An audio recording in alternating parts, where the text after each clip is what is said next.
We're driven by the search for better. But when it comes to hiring, the best way to search for a candidate isn't to search at all. Don't search, match with Indeed. Indeed is your matching and hiring platform with over 350 million global monthly visitors, according to Indeed data, and a matching engine that helps you find quality candidates fast. Ditch the busy work. Use Indeed for scheduling, screening, and messaging so you can connect with candidates faster. Leveraging over 140 million qualifications and preferences every day, Indeed's matching engine is constantly learning from your preferences, so the more you use Indeed, the better it gets. Join more than 3.5 million businesses worldwide that use Indeed to hire great talent fast. And listeners of this show will get a $75 sponsored job credit to get your jobs more visibility at Indeed.com/Blue Wire. Just go to Indeed.com/Blue Wire right now and support our show by saying that you heard about Indeed on this podcast. That's Indeed.com/Blue Wire. Terms and conditions apply. Need to hire? You need Indeed.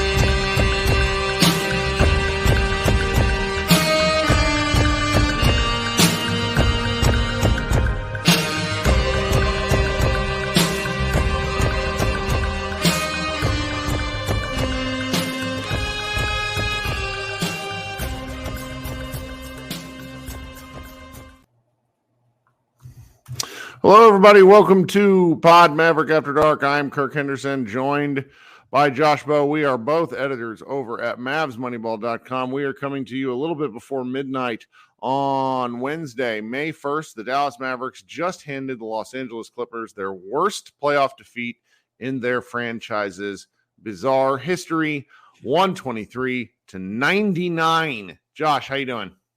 I'm doing pretty good. Glad that even though that was a 9:00 game, I feel like it kind of had a brisk pace to it. Yeah. And if we're going to stay up late and talk about the Mavericks, I'd rather talk about a win. I don't know about you. And that was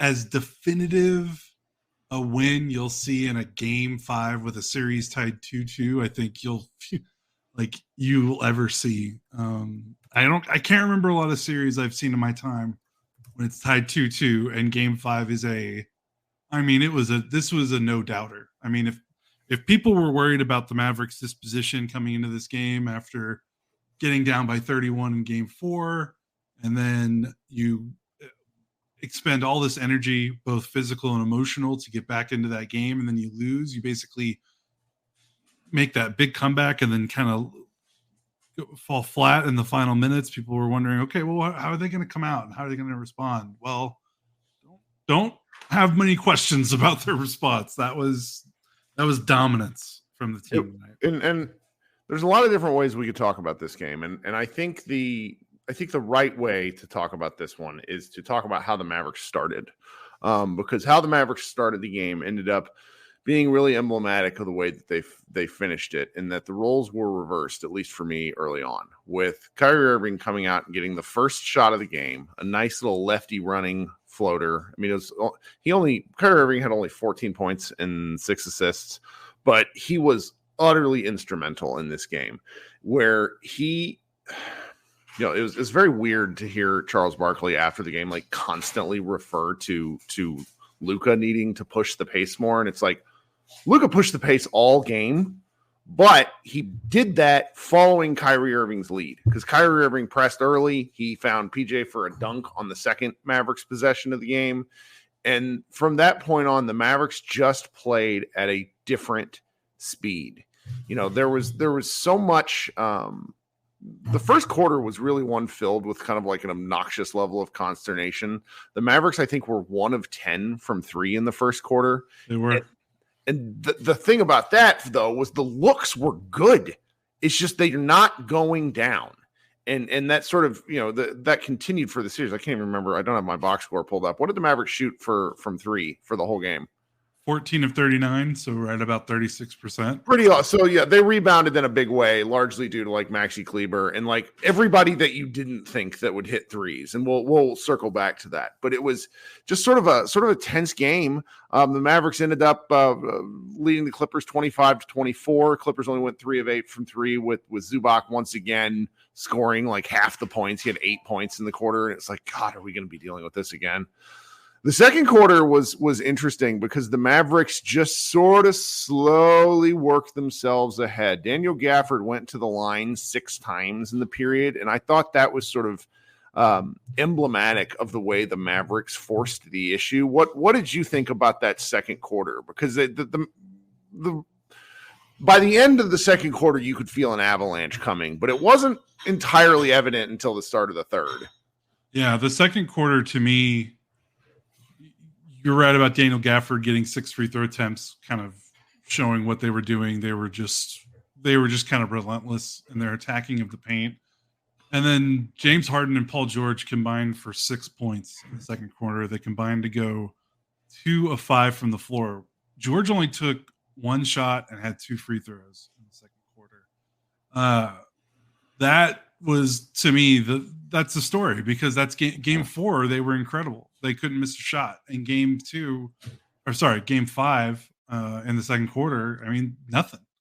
I thought it was very funny that Harden missed every single floater tonight. Definitely some better contests, but also just kind of playing the odds a little bit. He wasn't going to make those floaters. Like, it was just funny how that worked out. I also thought it was interesting in the second quarter because they didn't go to Maxey as a small ball 5. And usually you're going to see most of a team's rotations by the end of the first half, unless they got to really mix things up in the second half if you're trailing. They never did Maxey small ball 5, and he never came out in the second half either, I don't believe, unless I missed a stretch.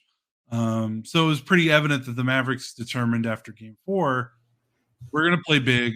We're going to get back to kind of what we were doing in game 3, which is we're going to manhandle. I mean, that's kind of what they did. They manhandled the Clippers, and that started in the second quarter.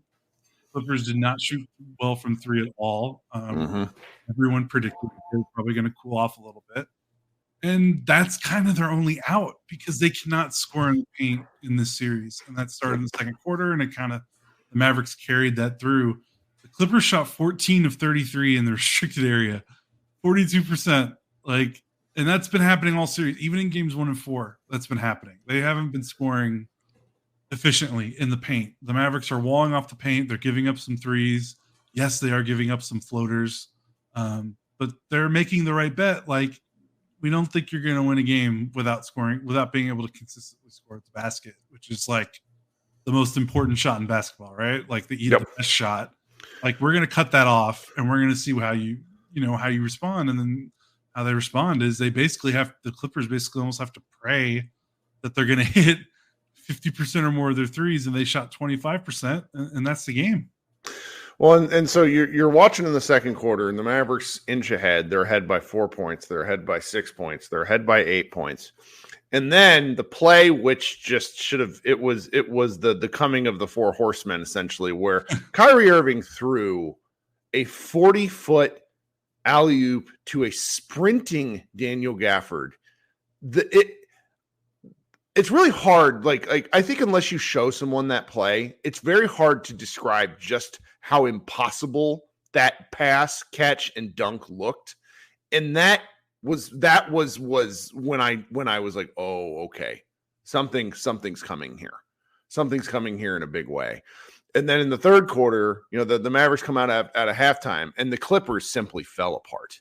Mm-hmm. Obviously, the Mavericks had a lot to do with that, but the Clippers had 3 turnovers in the first 3 minutes of the third. The Mavericks didn't capitalize on that, and I took this out of my recap because I wrote the gamer for Mavs Moneyball tonight.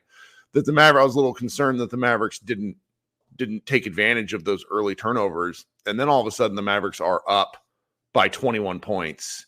And the third quarter was where Luka exerted his will, and that was the most fun I've seen in terms of Luka attacking the middle of the floor in the rim. We just haven't seen that in 20 games.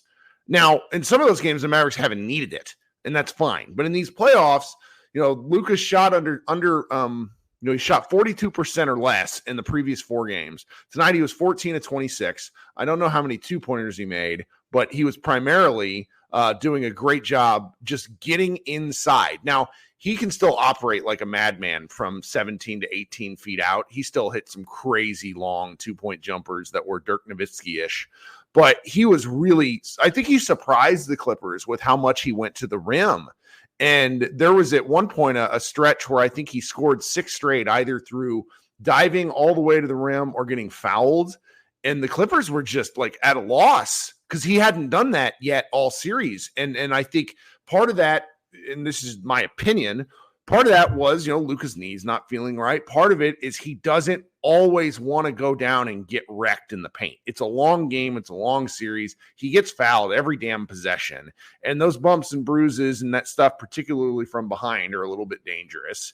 And it's a physical game, and he's got to choose when to exert his will. But Luka has been one of the best paint finishers all year, and he wasn't finishing paint shots. So this was bound, I don't want to say it was bound to happen because the Clippers had done a good job defending him, but he was just like, all right, fuck this. I'm getting inside and we're just going to see what you can do about it. And the answer is nothing. Yeah. 14 points in the third. He was 5 of 8, only 1 of 2 from 3. He was 2 of 2 at the rim, 2 of 4 in the paint away from the rim. The big thing, we talked about this I feel like we've talked about this every single game about Luka this series, is the shots in the paint are there for him, and he was kind of overpassing a little. And it was bizarre to see him pass out for threes when he was right at the basket. And it was a little bit of indecisiveness that, frankly, you never see, because he's the thing about Luka that the definitive part to his game to me is he always seems to know where he wants to be, where he wants to go. I think you said it in game 4. You're like, he's always one step ahead. And for the first time we've ever seen him in the playoffs, it's like he doesn't kind of know what to do next. And he feels like he's a step behind, which is just totally rare. And yeah, this was the definitive game of him in the series. He got 35 points. He outscored Paul George and James Harden by himself. He only took 3 3-point attempts in the second half. He clearly looked at what they were doing, what the Clippers were doing defensively, with a little bit of the drop and then a little bit of Zubac playing up. And that's the thing we've been saying is look, if Zubac's either playing in drop or he's playing up, the paint is there because you either get around him if he plays too far up, and then there's no rim protection behind you. Because the Clippers don't play anyone big besides their center. So there's that thing, and Luka took advantage of that.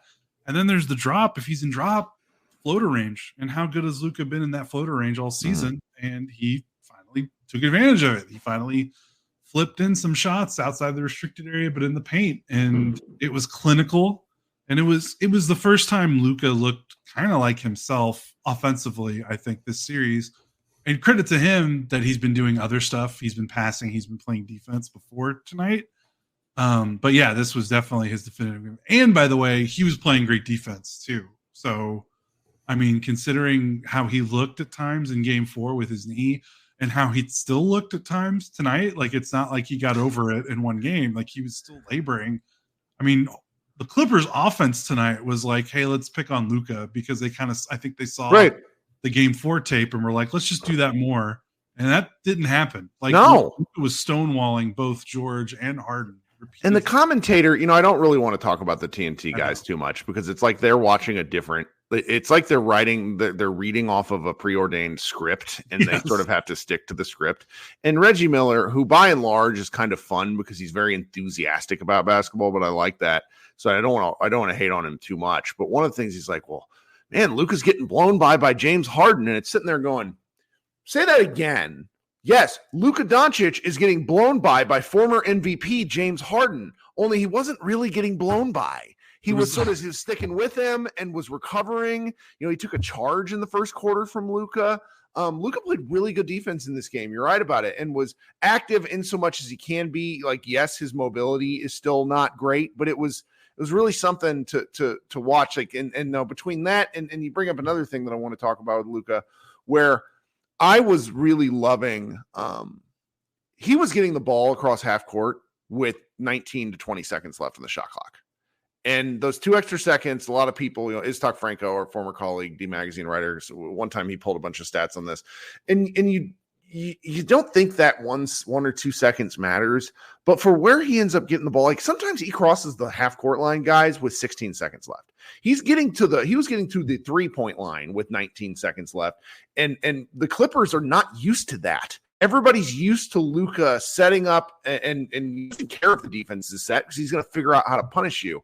And I've always found this very confusing, quite candidly. I know he's a little bigger and he doesn't want to run himself out of shape, but Luka going downhill, even from 90 feet away, causes the defense to go, oh, fuck.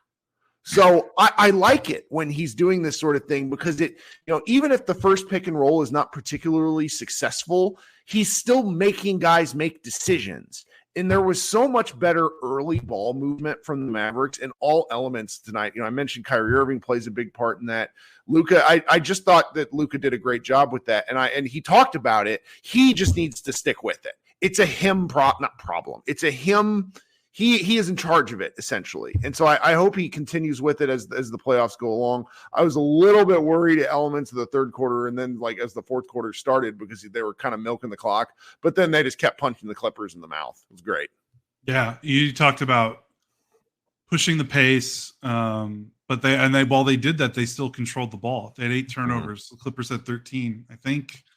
I'm pretty sure the Mavericks have won every game. They've won the turnover battle, but don't quote me on that. I feel like games 1 and 4, they lost the turnover battle pretty bad.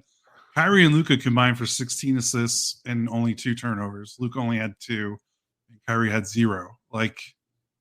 That's huge. They were not only increasing pace and controlling the ball better than you did in the previous game, in game 4, where they had, I don't know how many they had, but they had at least 10 turnovers. They had double-digit turnovers in that game.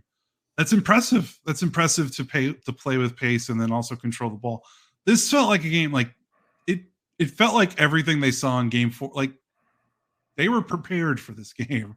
I don't know. I know how we both feel about Jason Kidd and how we feel about the coaching staff, but this was a game. It really felt like they took everything that happened to them in game 4 to heart, and they're like, let's not do that again. And slammed them. It was pretty impressive to turn around. They used those 2 days off pretty well because it feels like everything we talked about in game 4 that went wrong for them, they reversed that trend in a big way in this game 5. Well, and just I think we have to say this out loud on our podcast. I don't think we were particularly critical of the coaching stuff as the days wore on.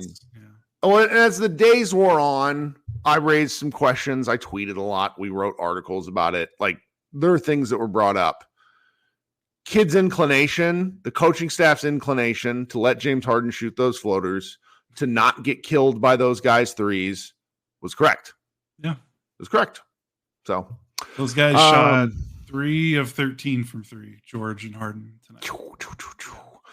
All right. I want to circle back on a couple of things. There's some things in the chat that I really do agree with, but it's time for us to take our momentary break in this. First of all, thank you guys for joining the show live. Those of you here watching on YouTube, if you could do me a favor, if you could go click the like button while you're down there, we would very much appreciate it if you would consider subscribing to our show. You can also get alerted for when we go live. I think if you set the subscribe, if you click the subscribe button one more time, it gets you a notification for when we go live every time. We go live after every game. Josh and I do, or at least one of us, and then another Mavs Moneyball staff member. Then during these playoff games, we're holding our every single game secondary post game show where you can come participate if you are at all interested in that. I really have been enjoying both the group therapies and the Mavs parties. We will have one directly following this show tonight. Last but not least, I want to give a shout out to the fans here in the YouTube who are leaving Josh and I tips. We have Marco Grandi Blanche so happy tonight, leaving us a tip and an amount I can't figure out because it's in a different symbol. Shout out to Marco, though. We very much appreciate you. Lewis Stevens says, Mavs are undefeated in the playoffs when Dwight Powell gets at least one rebound. Really, that's a statistic I can get behind. Appear now or appear later also leaves us a short tip saying, woo, great win. Let's go get game 6. Very much appreciate those tips, guys. If you're listening on an audio stream, please consider leaving us a review, shooting me an email. We always want to know what you guys are thinking. This is a fan community that Josh and I are delighted to be a part of. Now I'm going to insert some audio ads. If you could listen to those, that'd be great. Otherwise, Josh and I will be right back. We're driven by the search for better. But when it comes to hiring, the best way to search for a candidate isn't to search at all. Don't search, match with Indeed. Indeed is your matching and hiring platform with over 350 million global monthly visitors, according to Indeed data, and a matching engine that helps you find quality candidates fast. Ditch the busy work. Use Indeed for scheduling, screening, and messaging so you can connect with candidates faster. Leveraging over 140 million qualifications and preferences every day, Indeed's matching engine is constantly learning from your preferences, so the more you use Indeed, the better it gets. Join more than 3.5 million businesses worldwide that use Indeed to hire great talent fast. And listeners of this show will get a $75 sponsored job credit to get your jobs more visibility at Indeed.com/Blue Wire. Just go to Indeed.com/Blue Wire right now and support our show by saying that you heard about Indeed on this podcast. That's Indeed.com/Blue Wire. Terms and conditions apply. Need to hire? You need Indeed. If you're a basketball junkie, then you know there's no better time of year than the NBA playoffs. Twice a week, JJ Redick is cooking on his podcast, The Old Man and the Three. He has guys come on in all stages of their careers to talk about the league and share stories you won't hear anywhere else, including Devin Booker on why he talks so much trash, Ray Allen's epic free throw competitions with LeBron in Miami, and the moment Tyrese Halliburton knew Pascal Siakam would be a good fit in Indy. In addition to player interviews, every Monday JJ breaks down the top 3 things happening around the NBA with unmatched analysis, not outlandish takes, and is often joined by masterminds of the game like Tim Legler to dive deep on rookie reports, trade breakdowns, and why is mean mugging now a tech? You won't find another outlet that covers the game as comprehensively and with such insight as JJ does it on The Old Man and the Three. Make this your companion podcast during the playoffs. Listen to The Old Man and the Three ad-free on Wondery Plus or wherever you get your podcasts. Okay, yeah, someone points out that Kirk, that's Euro. I should have known that was a Euro, but I didn't want to make a mistake. Like, I've seen some interesting symbols in here. I don't know where the super tip is. But I am grateful for those who are willing enough to find it. Okay, so there was it's a little bit difficult for me just with how I watch games. I usually need to watch the game like in the fast forwarded version again to know what elements of the defense really stood out. The one thing that stood out to me tonight was all of it. I don't even know where to begin with this Dallas defense. Like, Kyrie's defense for these past 3 games has been like, he is in Harden's jockstrap, and it is annoying. He is bothered, and for a smaller guy, for him not getting picked on and really being a plus defender is not something I would have predicted in this series. Really, really nice to see that. We already talked about Luka's defense. Like, what are the other defensive elements that really stand out to you? Jones was pretty great. That was like an all defense performance from him. And I think there's been some talk about like, why is he on Paul George and not James Harden? Because he's usually a little bit of a better point of attack defender. And I think the answer is like, if you can get away with Kyrie guarding Harden, which he did tonight and did very well. Yep. Jones has been basically their lockdown guy. Like, we're going to put you on him and this guy won't score anymore. Obviously game 4, that didn't happen. Harden and Paul George had out-of-body experiences and went nuts. But outside of game 4, they haven't had huge games. Harden's had some pretty good games, but George hasn't. And if you can cut off one of those 2 guys and Kawhi isn't playing, they just don't have a lot of other offensive options. And I think another thing that really helps the Mavericks is like the best way to get Kyrie and Luka into trouble on defense is not really attacking them straight up with a live dribble. It's more attacking them with motion and movement and screens. and trying to get them moving around the floor. And the Clippers just don't play that way.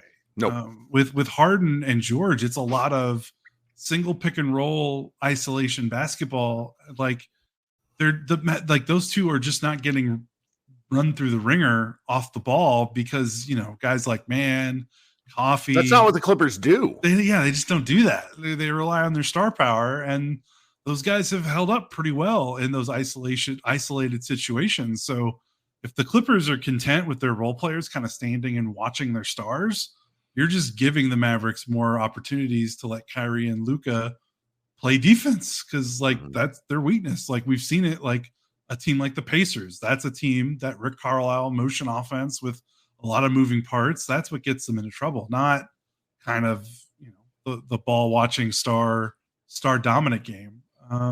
It's been pretty incredible to watch. And I think they made the bright bet. I think coming out of game 4, I think the big question was, okay, so far through 4 games, Maxey at the 5 is your best lineup for scoring, but Lively at the 5 is your best defensive lineup, but that lineup can't score.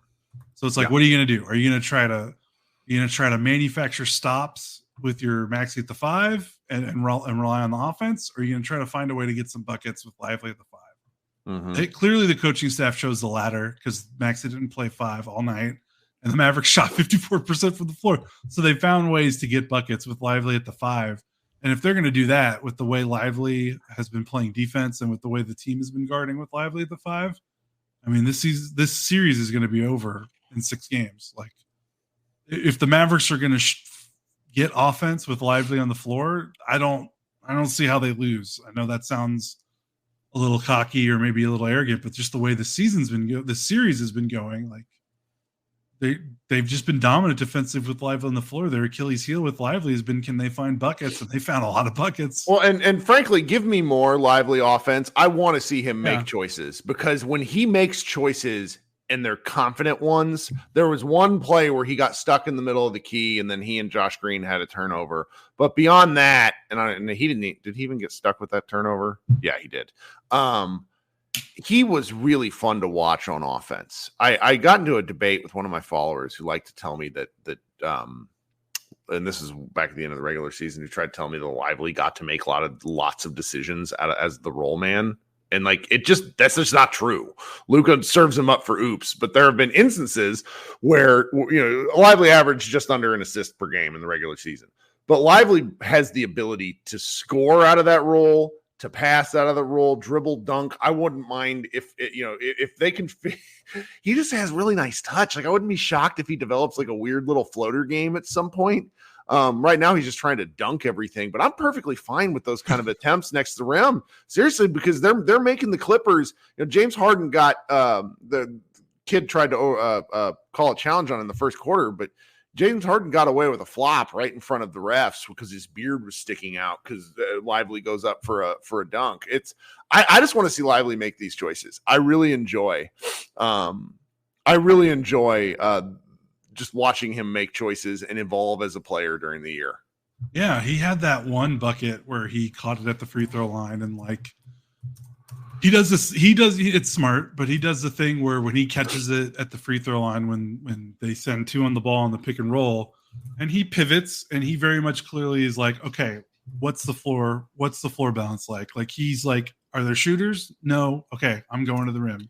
Are there shooters in the corner? Yes, I'm passing it out. Like very clinical. That doesn't feel like, it's almost like he's, it's not super fast, but it's not like he's being slow or hesitant. He's just reading the floor, which is what you're supposed to do. You don't want to make a play that's not there before you make it, if that makes sense. Well, and for a rookie player like him. I mean, you got Wembanyama in this rookie class, and he sort of skews the line a little bit with decision making. But we've watched a lot of Dallas bigs over the years. A lot of Dallas bigs. Samuel Dallenberg is not able to do shit if he catches the ball in the pick and roll. It's just not happening. And the fact that Mavericks have Lively, who he didn't really get some of his float game to go down tonight, but I think against if the Mavericks were to play the Thunder, that's something that I would be interested in seeing. Like the Mavericks just have a lot of optionality, and the Clippers have cut off a lot of that because of how they're built. And that's the point. That's what, that's why we're kind of concerned about them as a defensive matchup. But you're starting to see the force the Mavericks play with, both offense and really defensively, which leads to their offense, they've broken through. They're starting to basically break the Clippers down. Like when PJ Tucker, who is quite literally my age, is on the floor, that's when you know when you know what's going on. When you're shooting 37% for the game and you're down 21 in the third quarter, and your break glass in case of emergency idea is unearthing PJ Tucker, who I thought was gooning, to be quite honest. Like I was worried he was going to hurt somebody out there. Like he took a charge from Lively by sliding under Lively when Lively was in the air. I hate that shit. Yeah.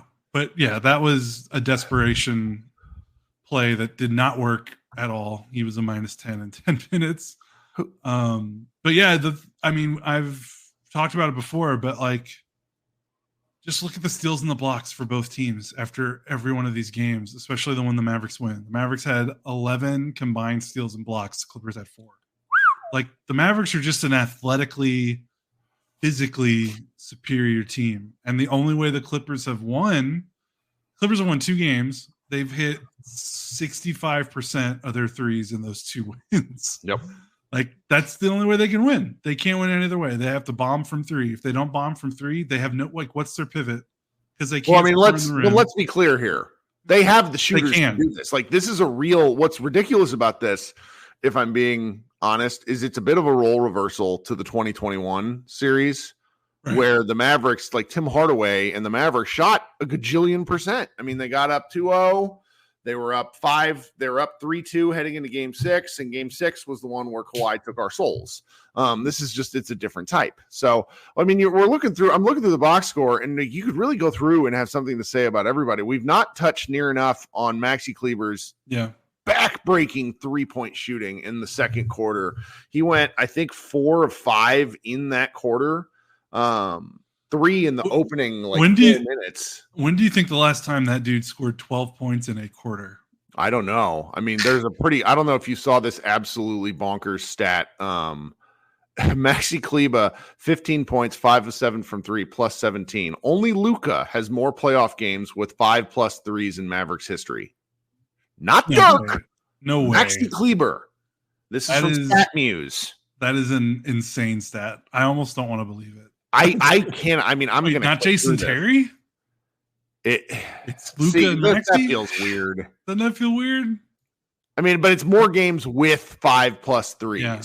So that's got to be. I mean, StatMuse wouldn't have tweeted that out, right? No, I know. I'm flabbergasted. It feels wrong. It feels like dirty.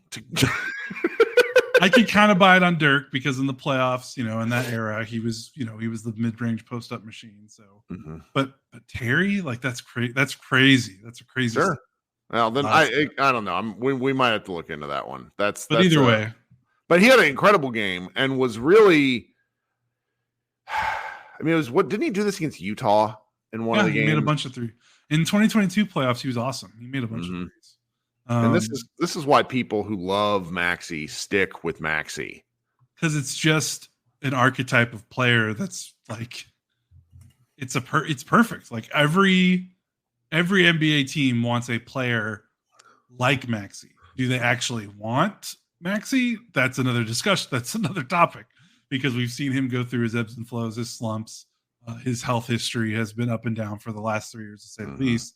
But when he's on, he's one of the most valuable role players in the NBA because he's that mythical shooting, stretch, switchy, role-playing big that just, what are the Clippers bigs? Like their backup big was Mason Plumlee, who went 1 of 6 in 16 minutes. And then that's it. That, they play Zubac, who's good, but more traditional paint big. Yeah. Like teams just don't have guys like that. And then when Maxi's playing the 4 and not playing the 5, and it's like you can't take advantage of the side. Like, if the Mavericks are going big and the Clippers are a smaller kind of finesse team, and they still can't use their quickness to get, to take advantage of this big bully ball, like what are you going to do? Like you're toast. Like you're if you get by Lively in a pick and roll and you're going in the lane and there's Maxi, like that's a tough proposition Well, the key trick for Maxey has always been making sure his minutes are in a particular range and making sure you're not asking him to do too much physically with those minutes. Right. When they play him in a small ball 5, there's got to the other. I don't necessarily like kids' response that it's for offensive spacing, but when you're playing, like they played him some PJ, like the PJ minutes are obviously like by and large pretty good, but I like seeing him with another big out there. I just do, because he comes up and helps, and it's just it's nice. I'm very pleased with it. I hope that this sort, obviously you can't expect Maxey to hit. I would like Maxey to hit a 3 a game. If he goes 1 of 4, but he takes 4 threes, fine. It's the stuff where he's just auto rotating the ball and refusing to do anything. I mean, whoever gave him a new toe, shout out to that guy. Big fan of that. Maxey's just been very important. Who else here is worth? We already talked about Derek Jones Jr. God, Kyrie. By the way, if he's going to keep scoring, like, good luck. Like, Jones, by the way, had 12. Mm-hmm. What did he have last game? I think he had 16. Like, no. The Clippers aren't guarding him. And if he's going to score, like, he's been – good grief. Did you know he's been double figures in the last 4 games? I did. He's been – it's why the 2 losses are annoying, because you're getting – because him scoring is a bonus because they're not guarding him. So – if he's punishing that kind of defense, like, that's just cherry on top of the sundae. Yeah, it's something. So then you can kind of keep going through, folks. We're getting a little late in the hour. Shout out to Josh Green, who in the span of 3 possessions, he bricked a open corner 3 from the left side off of the top of the backboard, then proceeds to bury a corner 3 from the opposite side while – I don't know. I don't think he saw the basket. I don't think so either. Plumlee just destroyed him. Like, that looked like a middle school foul where people are out of control. And I don't like because he knocked Josh Green all the way into the bench. And that 3-pointer ended up being a 4-point play, was just a momentum killer for the Clippers because they were on a 9-2 run. That was pretty neat to see. Shout out to Josh. He is a guy. Sorry, my internet died for a second. Josh Green is a guy who we have an interesting relationship with.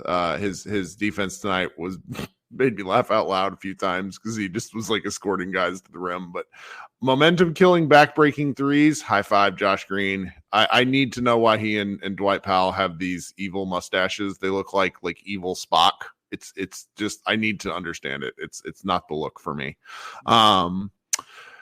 Before we clear out, then I shout out to AJ Lawson and then Jaden Hardy. Jaden Hardy scored more points than James Harden in his 6 minutes. Jaden Hardy doubled up James Harden, and he only played 6 minutes. Just a fucking high. Like, if you are a Jaden Hardy fan, you are going to be yelling at people with those highlights and for the rest of time. Like, it was great. It was just a great capper of a performance. Was really pleased with that one. Hardy is also a guy that's gone through a tough time on this particular show, but it's really fun to see guys, do something with the minutes that they have. Yeah, for sure. Yeah, that was fun. Well, do you have anything else before we get out of Dodge? No, I don't think so. Other than, just repeating and emphasizing that this transformation into this team being a defensive team that doesn't need threes to win, but obviously they made 14 tonight, and that was kind of, that was like nice. But they win by 30. Like, if they weren't making their threes, they would have still won this game by like 12 or 15. Like, I don't know. It's just weird to watch. They're a defensive team. We've talked about it all series, so I hate to beat a dead horse, but it's just a wild transformation to witness. Well, and so I'm not sure, these are when I do kind of one-off shows, and you always have the ability to do one-off shows, but you haven't done one in several years. But I talked with friend of the show, Rob Mahoney, yesterday, and that was, if you guys, if there's anybody listening to this who hasn't heard that conversation, we talked about his article that he wrote 3 days before the trade deadline with hindsight in mind, because his article was very much like laying out the future Maverick blueprint as the Mavericks front office saw it. So being able to read that and then have the context of the trades that they've made, like we didn't really talk about PJ Tucker tonight. He was pretty ho-hum on the box score, but played pretty fantastic defense, I think, for much of the game. And it's just like you've talked about this over and over and over again. The Mavericks are such a different team than where they started out with. And I don't want to be too bullish because they need to win one more game, but I'm really excited about the possibility of them playing another team in the second round. Like they're just physicality wins out in the playoffs. It just does by and large. So yeah, and we've been talking about since they drafted Luka, their only way to win games was to make threes, and that's gone. And lo and behold, they're looking pretty good right now. So yeah, go listen to that pod if you guys haven't. Everybody who is here in the live show, go ahead and stick around here. We're going to be doing our secondary show where you can come talk a little ball with me. Let me know what you liked, what you didn't. We're going to let Josh go to sleep. This has been Kirk and Josh here for Pod Maverick After Dark. Thank you so much for hanging out with us. And those of you who are listening on the audio stream, look for the Mavs Party to be posted at some point on Thursday afternoon. We will be right back.